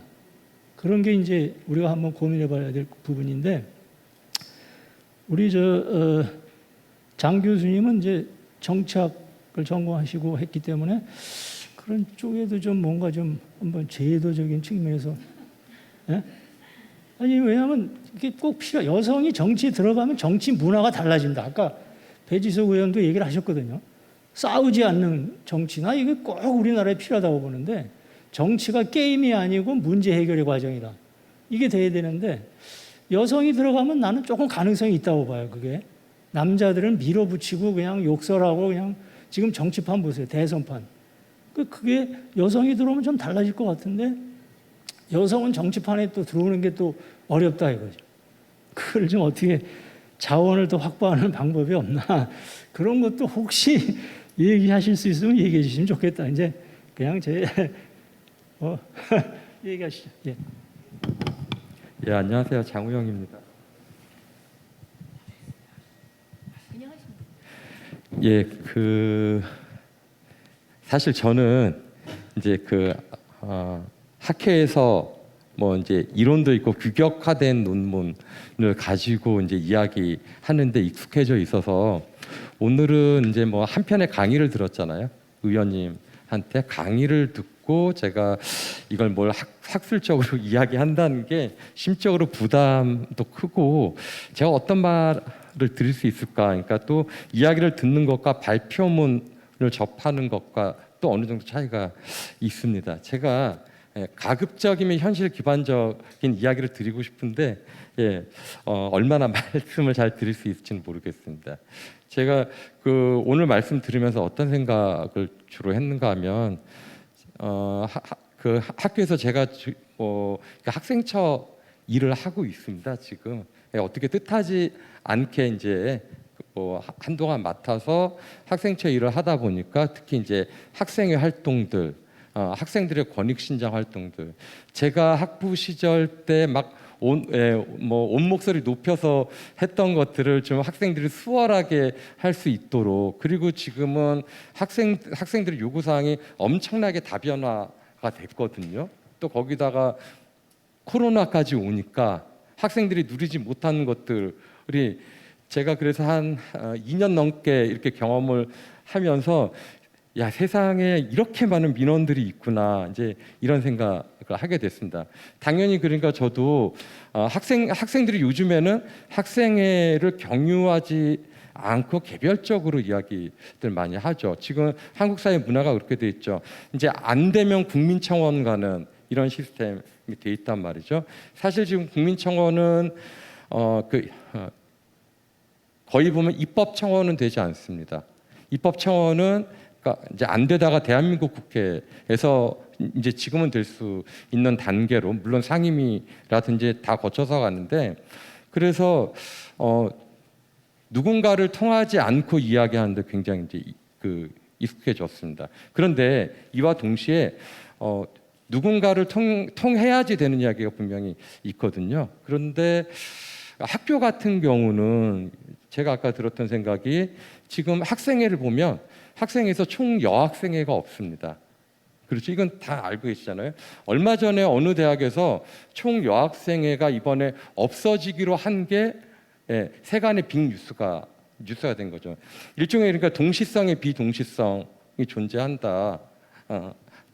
하니까 여성의 대표성 문제 가지고 어떤 부문이나 어떤 현장에서는 충분하게 아주 투명한 공기처럼 이러한 대표성이 확보되어 있는 이런 공간도 있고, 또 어딘가는 이런 공간들을 제도의 힘을 빌어서 확장시켜 줘야 되는 이런 공간이 있다라고 하는 거죠. 그래서 지금 뭐 학생들 사회에서는 이제 또 지금 10대, 20대 또 학생들에게 우리가 가지고 있는 어떠한 성별의 문제라든지, 이건 이제 인식의 차이가 굉장히 크고요. 그래서 학생들 사이에서는 사실 그런 것들이 붕괴됐다라고 하는 것이고요. 사회 한편에서 지금 나오고 있는 논쟁 중에 여가부에 대한 폐지 논쟁 있죠. 물론 이제 많은 정치인들이 이 부분을 정치적으로 이렇게 뭐 활용하는 문제가 있고, 여기에 대해서 뭐 옳으니 그르니 시기상존이 아니니 여러 가지 의견이 있을 수는 있지만, 그러한 논쟁이 가능한 단계에 여기까지 왔다라고 하는 겁니다. 이제 반면에 그 앞에 두 분 토론자께서 여성 할당제 이제 이야기를 해주셨는데, 의원님도 여기서 언급을 하고 계셨고, 저는 일단은 우리가 숨쉴 공간을 만들 때까지는 그 사회가 가지고 있는 어떤 규범이나 제도를 충분하게 활용할 수 있어야 된다. 인계 수준까지는 분명하게 가야 된다. 거기서부터 이야기를 다시 하는 것이 낫다. 이런 생각을 가지고 있습니다. 그래서 앞에 두 분 해주신 말씀하고는 큰 차이가 그렇게 없고요. 그래서 지금 보면 여성 이제 뭐 할당제를 둘러싼 여러 가지 논쟁의 지형이 있는데, 뭐 오히려 이러한 부분들이 여성을 차별한다느니 이런 논쟁도 있고, 근데 사실 우리가 이게 거대한 인센티브 구조죠. 특정 계층의 대표성을 확보해주기 위한 인센티브 구조인데, 이러한 인센티브 구조가 이제 순기능을 할 수 있도록, 그런데 제도가 만들어진 다음에 여기에 대해서 사회적인 어떤 압력이라든지 사회적인 감시 활동이 얼마나 됐느냐, 이쪽에다 본질을 맞출 필요가 있다라고 생각을 합니다. 사실 제 기억에 한 2004년도 정도인 것 같습니다. 정개특위가 항상 가동이 되죠, 국회에서. 그래서 정개특위가 가동이 될 때 이 문제뿐만 아니라 어젠다가 굉장히 많이 나왔습니다. 그러니까 어떻게 여성 대표성을 확보할 수 있을까라고 했을 때 전용 선거구제에 대한 논쟁도 있었고요. 이제 그리고 지금 국회의원 선거제도의 도입은 안 되는데 석패율제도 있었습니다. 심지어 동반 입후보제도 있었습니다. 그런데 상대적으로 이렇게 봤을 때는 가장 그래도 여성들의 자존감을 사회적으로 방어를 하면서 효과를 낳을 수 있는 해도 가장 실효적인 방안이 저 개인적으로는 이 할당제라고 생각을 합니다. 특히 우리가 아시는 것처럼 이 한국에서의 선거 경쟁은 엄청나게 뜨겁습니다. 엄청나게 뜨겁기 때문에 이게 본선에 올라가는 것보다 일단 예선을 통과하는 게 힘들죠. 지금 보면은 사실 공천 받으면은 무난하게 될 수 있는 많은 지역들도 있죠. 오히려 예선이 안 되는 겁니다. 이렇게 보면 우리가 이번까지 이제 7번째로 지방선거를 했단 말이에요. 민선 선거를 7번째를 하는데, 사실은 이제 한국 사회에서 직업으로서의 정치를 하기 위한 채널은 굉장히 지금 많이 오픈돼 있어요. 그렇잖아요. 예. 대선도 있고 국회의원 선거도 있고, 또 거기다가 지방선거 한데 기초 광역단위 다 이렇게 한 데 있습니다. 그런데 이쪽에서 점유율 자체를 놓고 봤을 때는 오히려 진입 관문을 훨씬 더 펴놓고 있다라고 하는 문제를 우리가 현실적으로 인정을 해야 되겠죠. 그러면 지금 우리가 사회적으로 감시 기능을 어디다 초점을 맞출까?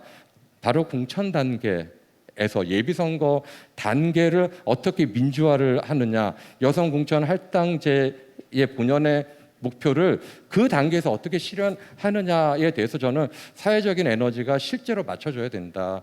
그래서 우리 사회가 허용할 수 있는 적어도 총여 학생회가 없어진다든지 여성가족부의 개편 논쟁 이런 수준까지 할당제가 실효성을 가지고 인계 수준을 확보했을 때 우리 사회에서 좀 더 실질적인 논의를 할 수 있지 않을까. 그래서 이제 특히 시민사회에서 이거는 제가 봤을 때 정당의 공천권을 폐지한다고 해서 해결될 수 있는 문제는 전혀 아니라고 보이고요. 그래서 하고 정당이라고 하는 게 한 사람이 직업으로서의 정치를 하게 했을 때 온전하게 활동할 수 있는 근거지이기 때문에 한국의 정당 정책이 그렇게 또 쉽게 허물어지지도 않을 뿐더러 그러니까 이 시장을 어떻게 민주적으로 활성화시키느냐에 대해서 에너지를 좀 더 많이 모았으면 좋겠다 이렇게 생각을 합니다. 감사합니다. 그 예비 선거 하여튼 본선거 전에 공천권을 행사하는 그 과정을 민주화시켜야 된다는 건데 그게 이제 앞으로 조금 더 구체화되면 좋겠다 그런 생각이 듭니다. 그게 이제 핵심이거든요. 이거를 진입장벽에서 거기서 다 무너지니까 하여튼 거기서 다 못 들어가고 그냥 좁은 문이라고 그래요. 좁은 문. 기득권을 가지고 있는 사람들부터 해서 좀 그런 사람들이 들어가니까 그것을 어떻게 제도화시키느냐. 그게 앞으로 관건 같습니다. 자, 그다음에 이제 우리 정 대표님. 저희 같은 재단이나 여성계에서는 어떤 방식으로든 여성들이 정치에 좀 많이 참여해야 된다는 입장을 갖고 있으나 실제로 많은 여성들을 만나보면 그러니까 여기 계신 여성분들도 마찬가지지만 정치 한번 해보시려고 그러면 다들 손사래를 치세요. 그거는 어떤 특별한 좀 잘 나가는 여성들이 해야 될 거고 나는 그냥 지지는 하나 내가 실천 영역에 들어가지 못하겠다라고 그러니까 권력 의지가 없다 그런 얘기 아까 하셨는데 굉장히 공감 가는 얘기입니다. 왜 그럴까라는 생각을 해봤습니다. 지금의 정치 지형에서 여성이란 것이 그러면 경쟁력이 될 수 있는가라는 거를 질문을 해보면요. 한때는 여성이라는 이유 하나만으로도 그러니까 다른 후보하고 차별성을 가지면서 경쟁력이 되던 시기가 있었습니다. 불과 얼마 전까지요. 근데 지금 지난번 총선 이후부터 약간 바람이 조금 달라지면서 여성이라고 특별하게 우대를 해야 되는가? 할당제가 필요한가? 이런 문제 제기들이 나오기 시작을 했고 그 자리를 여성을 대신한 자리에 누가 들어갔느냐? 청년들이 들어가고 있습니다. 이 청년은 여성 청년만이 아니라 모든 특히 청년이라 그러면 여성 청년의 그 자리보다는 남성 청년들이 차지하는 자리가 더 커지면서 이 청년이라는 그 집단에 대한 그 정치적인 아까 이용 얘기도 하시고 이렇게 활용 얘기도 하셨지만은 이렇게 하다 보니까 그나마 있었던 여성이라는 차별성과 관심도도 굉장히 떨어지는 지금 시점이어서 그러면 우리 지금은 이런 지형에서는 어떻게 해야 될까라는 그런 생각이 들고요. 또 한 가지는 이제 흔히 이렇게 선거철이 되고 정치 바람이 불 때 나온 얘기 중에 하나가 여성의 적은 여성이다라는 얘기를 굉장히 많이 합니다. 이거는 실제 표면적으로 보면 맞는 얘기고요. 내용적으로 보면 완전히 틀린 이야기입니다. 하지만 우리 주변에서 정치 현장에서 보면 여성들이 여성을 더 험담하고 그 자리를 경쟁하기 위해서 막 피 터지게 그렇게 싸우는 그런 경향을 많이 보기 때문에 여성의 적은 여성이다라는 게 보이는 현상이기 때문에 다들 이제 동의하는 경우가 많거든요. 근데 왜 그렇게 됐을까를 보면 실제 그 자리가 한정돼 있는 우리가 30% 할당이라고 하지만 그 얘기는 70%가 다른 성이 갖고 간다는 거잖아요. 그렇게 작은 그 자리를 두고 서로 경쟁을 해야 되기 때문에 다음번이 없는 거예요. 남성들은 이번에 이 사람을 밀어주면 그 다음에 내가 될 수 있겠구나라는 어떤 순번에 대한 개념을 가질 수 있는데 여성들은 이번 기회를 놓치면 다음번이 안 오기 때문에 이 작은 자리를 가지고 경쟁하게 되고 경쟁이 격화되다 보니까 표면적으로 여성의 적이 여성이 될 수밖에 없는 구조를 지니고 있다. 그래서 이런 부분에 대한 것도 굉장한 편견인데 오랫동안 회자되고 지금도 사실인 것처럼 받아들이고 있는 그런 현상입니다. 그리고 이거는 굉장히 어떻게 보면 딜레마이기도 한데 제가 점심 때 이곤수 박사님 지금 와 계신데 방청객으로 같이 얘기를 하다가 오늘 주제 중에 보면 여성 의장 노 그다음에 의장 예스라는 주제의 부제가 달려 있습니다. 이 배지숙 의장님을 하실 때 당신이 어디 그 행사나 아니면 전국 협의회나 이런 데 의장 협의회나 가시면 여성 의장으로서의 그 배지숙이 아니라 여성 의장으로서의 배지숙을 항상 얘기를 하면서 여성의 한계에 가두려고 하기 때문에 자기는 정치를 하면서 여성이란 정체성보다는 정치인 배지숙으로서 알려지기를 원하고 활동을 하길 원했는데 여성에 가둔다라는 의미에서 이거 굉장히 강조하신 부분이었습니다.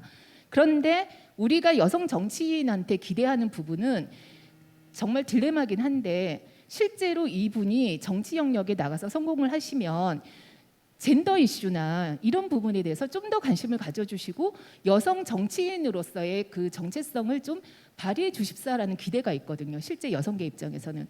그런데 그런 분들은 나서서 여성에 갇히는 것도 저희는 바라지 않아요. 근데 여성으로서 갇히는 걸 바라지 않지만 그런 젠더 이슈에는 더욱 민감하고 좀 더 역할을 많이 해주기를 바라는 그런 약간 딜레마적인 그런 상황이기도 합니다. 그래서 이 아까 그 배지숙 의원님 말씀하신 것 중에 여성들만의 리그는 자기는 찬성하지 않는다. 그래서 여성들만이 모이는 간담회라든지 이런 거는 반대하지만 남성과 같이 함께해서 그런 문제의 해법을 찾아내는 그런 노력들은 자신이 적극적으로 참여하고 싶다 이런 얘기를 하셨는데 실제 그 여성이라고 해서 여성을 찍지는 않습니다. 하지만 그 여성이 여성을 안 찍는 것도 아닙니다. 지난번 총선을 보면 그러니까 20대 여성 이대녀라고 하는 그 여성들이 15%가 기존 그 거대 양당의 그 정당을 찍은 게 아니라 아주 소수 정당, 여성의 당, 그 젠더 이슈에 민감한 정당의 15%를 그 투표를 했거든요. 그 얘기는 그런 어떤 젠더 이슈나 이런 것들을 적극적으로 집중적으로 이렇게 선제적으로 내놓으면 반응을 한다는 얘기이기도 하기 때문에 이 부분을 잘 정리해서 풀어나간다면 어떤 그 여성 정치인이자 정치인으로서 성장할 수 있는 그런 공간이 반드시 있을 거다라는 생각을 해봤습니다. 마지막으로 할당제가 반드시 필요한가? 지금 세 분 다 얘기하신 게 어느 정도 할당제가 유지돼야 된다는 얘기를 하셨고 특히 우리 장호영 교수님은 임계치까지 넘어봐야 그 다음에 어떻게 그 확장이 된 다음에 그런 걸 논의할 수 있다라는 얘기 하신 저 정말 적극 동감을 하고 권은주 지사장님 말씀하신 것처럼 임계치를 넘어서 펄펄 끓는 데까지 가보지도 못했어요. 저희가 아직도 뭐 20% 안 되는 수준에서 거기서 머물고 있는데 자꾸 30% 할당제가 역차별이라고 얘기를 하거든요. 그 프랑스 같은 경우도 30% 할당제를 계속적으로 유지하고 있다가 그 남성들이 볼 때는 너무 쉽게 그 무임승차하듯이 올라가니까 아 이거 역차별이라는 얘기가 나오면서 다른 논리를 가지고 왔죠. 남녀 동수법. 아 그러면 남녀가 반반이면 동수로 가자. 그래서 아예 헌법에 그 차별 금지되는 그 평등권이니까 남녀 동수법이라는 걸 헌법에 이렇게 명시를 하고 나서부터는 정말 폭발적으로 여성 정치 참여 모든 선출직에 그런 참여들이 늘어난 것을 저희가 목격을 한 부분이 있습니다. 우리 동수까지 안 가더라도 30% 할당제 좀 하고 싶은데 지난 그 총선 때만 해도 19% 정도, 그러니까 그 30%도 안 지켜져요. 왜냐하면 권고사항이기 때문에 의무사항으로 돌리자고 얘기하면 역차별이라는 얘기가 나오고 지금 권고사항이기 때문에 안 지켜도 무방한 그런 상황입니다. 그래서 제도화 시킨다면 저희 입장에서는 임계치까지 가보자. 그 임계치까지 가려면 제도화해서 의무조항으로 넣던가. 그리고 또 한 가지는 기초와 그 광역의원 자체를 다 묶어가지고 지금 공직선거법에 따르면은 그 같이 묶어가지고 할당을 하고 있거든요. 그러면 그 공천권을 가진 입장에서는 광역의원을 선출하는 데다가 그 공천권을 쓰기보다는 기초의원을 하는데 여성들을 쓴단 말이에요. 그래서 광역에서 여성 의원을 만나기가 더 어려운 현실입니다. 그래서 그렇게 된다면 의무사항을 하면서 이걸 각각 분리해서 광역 단위와 기초 단위를 분리해가지고 그 할당제를 이렇게 운영할 수 있도록 그런 것도 좀 분리하는 제도적인 것들이 필요하다는 생각이 듭니다. 오늘의 주제는 유리천장을 뚫은 그 여성 의장까지 하셨던 배지숙 의원님 모시고 이제 그 경험과 도전도 들어봤는데, 저는 유리천장 뚫는 거 진짜 중요하고요. 그렇게 해서 어디까지 가는지 한번 보는 것도 중요한데, 지금 우리 여성들이 서 있는 유리 바닥은 진짜 취약해요. 한번 구르면 다 깨져서 떨어질지도 모릅니다. 사람도 얼마 없고요. 그런데 이 유리 바닥 자체, 그러니까 이 바닥이 취약하고 갈라지기 쉬운 이 유리 바닥 자체를 공고하게 두껍게 하고 그 지평을 넓히고 여성들이 많이 참여해서 든든하게 받쳐주는 것도 굉장히 큰 힘이 될 것이다. 그런 생각하고 있습니다. 마무리하겠습니다. 예. 그 이제 자꾸 이 할당제 얘기가 나오는데요. 지금 할당제를 유지하면은 이게 좀 도움이 될까요? 어떤 우리 대구 같은 데는 도움이 될지 모르겠어요. 대구. 그러나 서울에다가 할당제를 해서 지역구에다가 띄워봐라. 공천해 줄 테니까 띄워봐라. 한쪽은 남자가 나오고 한쪽은 여자가 나온다 이거예요. 그러면 나는 그게 상당히 지금과 같은 구조하에서는 이게 1인 1선거구제 같은 경우에는 절대적으로 이거는 여성이 불리합니다. 왜 그러냐면은 우리나라는 그런 편견이 심하다고 그래서 그렇다 치고 저 미국 같은 데를 보더라도 미국이 1인 1선거구제거든. 국회의원들 말이죠. 그럼 여성들이 잘 안 돼요. 거기서 또. 그러니까 이게 이제 할당제뿐만 아니라 다른 제도가 또 있어야지. 근데 유럽 같은 데는 여성이 지금 제가 덴마크 그 코펜하겐 시청 사례를 보니까 시장이 7명인데요. 여성 시장이 5명이에요. 예? 그리고 아까 배지수 의원 아까 얘기 나오셨는데 그 아동 담당 시장이 여성이더라고. 그런데 그 저하고 이렇게 인터뷰를 하는데 뭐 자기가 커피를 내려가지고요. 직접 나한테 서빙을 해요, 시장에. 예? 그럼 아마 그 사람은 또 시민이 찾아와도 그렇게 할 것 같아요. 외부 사님한테만 그러는 게 아니고, 그 다음에 이제 자기가 알고 있는 여러 가지 그런 어떤 아동 양육에 대한 지식이 있기 때문에 아주 시장 역할을 잘할 거라고. 그러니까 왜 거기는 시장이 7명 중에서 5명이 여자고 시의원들이 거의 한 40%를 차지하고 여성이. 그거 왜 그런가? 그건 이게 선거구 제도가 다르다고. 이게 본질적으로 거기는 100% 비례대표를 하고 우리는 이게 1인 1선거구제나 아니면 기초의원 같으면 지금 중선거구제 하잖아요. 그러니까 이제 그런 것도 같이 뭔가 예를 들자면 우리 대구시 같으면은 이 비례대표를 늘리는 방안.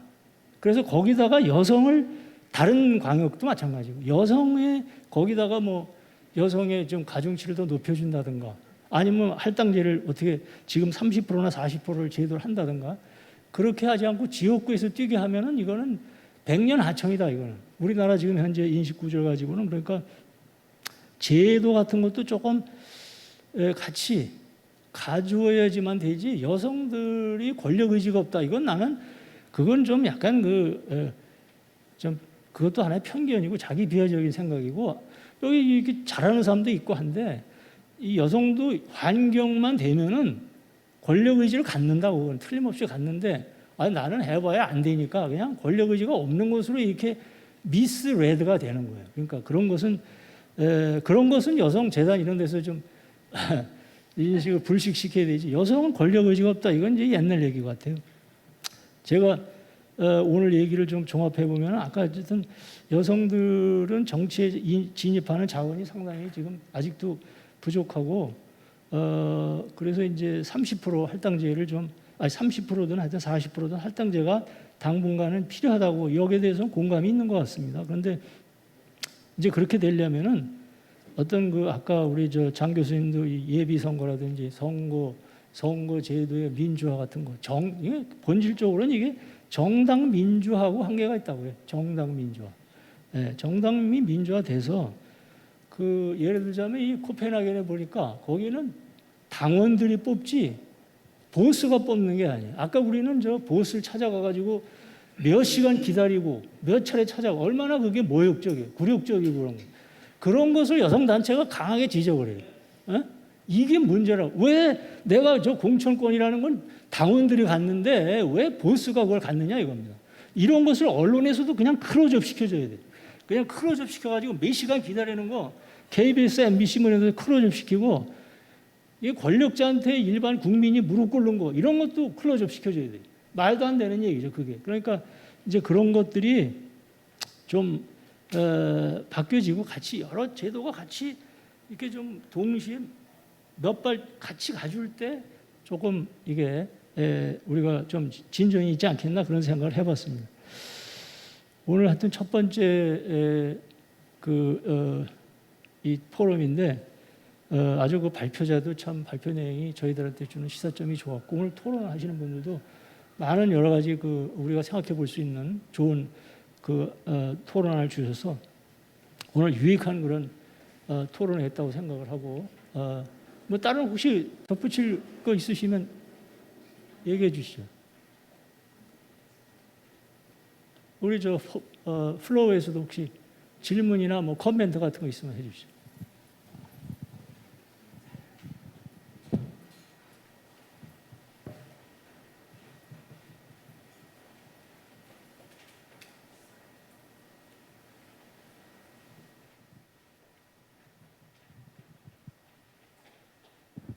네, 저는 수성구 청년센터에서 청년들을 만나고 있는 박선미라고 합니다.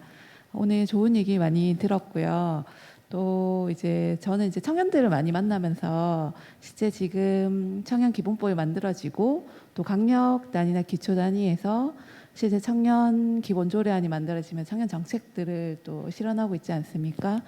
그 중에서 지금 청년 정책 네트워크라는 것이 사실은 청년들이 실제 당사자가 되어서 정책을 제안하는, 그래서 전국 청년 정책 네트워크라는 법인이 만들어지고 또 그 산하에 강력 단위의 뭐 부산 또 대구 이런 그 정책 네트워크들이 만들어져서 사실 그 활동을 기반으로 한 청년들이 사실은 정치적 활동가로 이제 나오기도 하고, 제가 아는 친구는 이제 기초의원이 되기도 했는데 정 대표님 말씀하셨던 것처럼 사실 그 청년에서 배제된 청년들 사실 여성이라고 저도 생각합니다. 근데 저는 조금 이제 지금 계속 말씀하셨던 할당제라든지 그러한 그 진입이 좁은 제도적 문제가 근본적이다라고 말씀을 하셨는데 그것도 있지만 그 청년들을 만나면 실제 그 대학생 때까지는 차별에 대한 것에 대해서 공감하지 않더라고요. 대학교에서 이제 같이 공부를 하거나 또 대학원 과정에 있는 친구들하고 이제 실제 수업 시간에 저희가 젠더 관련해서 이제 토론을 하면 평등하다라고 많이들 의견을 냅니다. 근데 실제 차별을 경험하는 것은 사회에 진입한 이후란 말이에요, 사실은. 그랬을 때 우리 정치와 실제 내가 현실에서 겪는 차별과의 어떤 간극이 저는 좀 크다라고 생각이 들어요. 실제 이제 내가 경험하고 있는 차별 또는 그런 그 다양성을 인정하지 않는 그 현실과 실제 우리 한국 사회 정치인들이 얘기하는 또는 정책적으로 얘기하는 어떤 그런 이 차별에 대한 제도적 개선이나 정책적 대안이나 그런 논의의 장들이 되게 좀 큰 차이가 있지 않나, 간극이 있지 않나, 온도차가 좀 크지 않나라고 저는 개인적으로 생각하고, 또 그러다 보니까 이제 배 의원님께서 정치인은 표를 따라간다라고 했는데 사실 그 말의 이면에는 결국 누구를 대변할 것인가 하는 게 이제 핵심이지 않습니까? 그렇다면 이제 그 저희가 일상에서의 어떤 그런 내가 겪는 차별이나 내가 겪는 어떤 그 사회적인 문제들에 대한 논의의 그 공론화의 공간들이 많아져서 저는 이제 직업인으로서의 어떤 정치적 참여의 기회는 많지만 그 직업인으로서의 정치인이 되기까지의 과정은 별로 없지 않는가 지금 현실에서.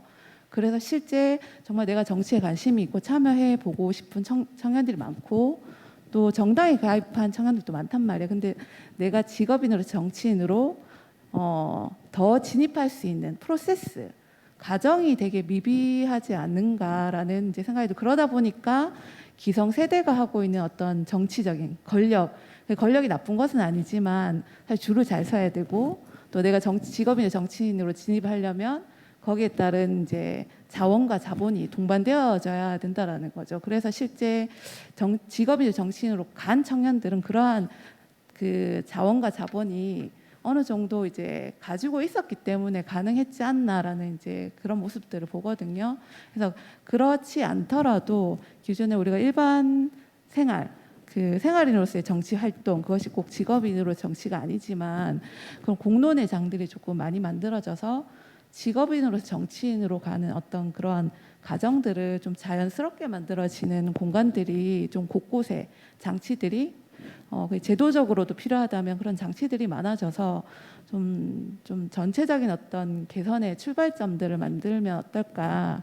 그래서 2030의 청년들도 누구나가 좀 내가 정치, 직업인으로 정치에 진입할 수 있는 어떤 기대 또는 어떤 그런 바램들을 가져볼 수 있는 그러한 플랫폼들이 너무 없는 것이 조금 어려운 점이지 않을까라는 생각이 듭니다. 가지고 대단히 좋은 질문을 하신 것 같아요. 예, 나는 그게 아주 에센스 중에 하나라고. 우리 정치 활성화하는데 대학생들 활성화시키는 거, 젊은 사람들 관심 불러일으키는 거, 일반 사람들한테 정치에 관심을 갖게 만드는 거.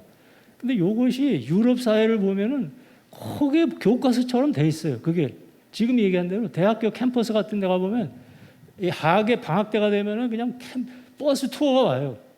새누리당 이 버스 타고 계명대학교 와가지고 막 그걸 한다고 이거를 경북대학교 가가지고 막 한단 말이에요. 그거를. 그다음에 이 정당 이런 거 보면은 이 토론자한테 제가 답을 해도 다른 분 제가 먼저 까먹을까봐 제가 얘기를 하는 거예요. 이 정당 같은 것도 민주화가 돼가지고 이런 좌석 세팅이 돼가지고 당원들이 앉아서 얘기를 하는 겁니다. 그냥 당의 주요 의사결정이나 공천 문제에 대해서 여기서 워크숍처럼 얘기를 해요. 그럼 지금 후보자가 각자 후보자를 나미네이트 해가지고 추천해가지고 그 중에서 이 편지로 하든지 아니면 뭐 이걸로 하든지 해가지고 공천권자를 정한단 말이죠. 지금 우리는 그거를 당의 보스가 어떻게 하는지도 모르게 그걸 결정하니까 특히 여성들 같은 경우는 해봐야 안 되니까 정치 의지가 없다고 하는 게 거기서 나오는 거거든요. 이게 정당 활동이라는 게 아주 민주화되고 투명화되고 모든 의사결정 하나하나가 자세한 것이 다 이 당원회에서 결정이 되면은 자연스럽게 당에 들어오는데 지금 우리는 그런 게 사실상 당원이라는 게 거의 없어요.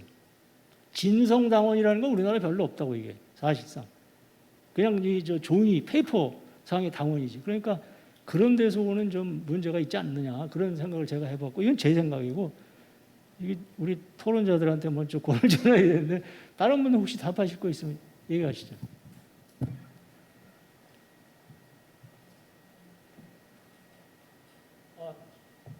제가 얘기하니까 양보를 하시네요. 또 다른 분 혹시 있으세요? 질문. 그러면 마치도록 하겠습니다. 예. 네, 장시간 함께해 주셔서 감사합니다. 폐회 전에 한 가지 공지사항 알려드리겠습니다. 시작 전에 말씀드린 것과 같이 올해 대구 여성정책 포럼은 3회에 걸쳐 진행될 예정입니다. 오늘이 첫 회이고요. 10월 22일 금요일 오후 2시 그리고 10월 29일 금요일 오후 2시에 2차, 3차가 오늘과 같이 온라인과 오프라인으로 동시 진행될 예정입니다. 많은 관심 부탁드리고요. 이것으로 2021년 대구 여성정책 포럼 이따의 첫 번째 기획 행사를 모두 마치겠습니다. 끝까지 함께해 주셔서 감사하고요. 다음 주에 다시 뵙도록 하겠습니다. 고맙습니다.